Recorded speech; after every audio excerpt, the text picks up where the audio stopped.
Hi friends, welcome to Mahalakshmi saris. ఈ రోజు నేను మీకు చూపిస్తున్న ఐటమ్ వచ్చేసి మధుబాని సిల్క్ శారీస్ అండి. ఫ్యాబ్రిక్ అయితే అసలు ఆసమ్ చెప్పక్కర్లేదండి, అంత బాగుంటుంది అనమాట. బాగా సాఫ్ట్గా ఉంటుంది fabric, washable, easy to carry అనమాట.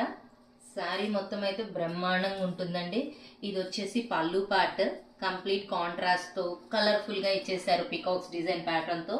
మనం బ్లౌజ్ చూద్దాం. బ్లౌజ్ వచ్చేసి ఇలా కాంట్రాస్ట్ వస్తుందండి, plain blouse, gold zari checks బార్డర్తో. శారీ మొత్తం కూడా మనకి ఇలా కలంకారీ బేస్లో క్రీపర్స్ ఇచ్చేస్తారు. కలర్ఫుల్గా ఉంటుంది, బాగా నియాన్ కలర్స్తో. బార్డర్ అంతా కూడా చూడండి గోల్డ్ జరీ చెక్స్ బార్డర్లో ప్యారెట్స్ అండ్ ఫ్లోరల్ డిజైన్ ట్రెండ్లో ఇస్తారనమాట. ఇప్పుడు దీంట్లో కలర్స్ చూద్దాం. దీంట్లో కలర్స్ అయితే చాలా హైలైట్గా ఉంటాయండి. ప్రతి కలర్ కూడా సూపర్గా ఉంటుంది. కలర్స్ అన్నీ కూడా ఏ కలర్ చూసినా బాగుంది అనిపించేటట్టు ఉంటుంది అనమాట. ఐటమ్ చూసారు కదా, ప్రతి కలర్ కూడా సూపర్గా ఉంది. ఐటమ్ చూడండి, చాలా బాగుందండి ఐటమ్, వాషబుల్ కూడా. సో మరి ఇంత మంచి ఐటమ్ కొనుక్కోవడానికి రెడీ అయిపోండి మై డియర్ ఫ్రెండ్స్. బాయ్.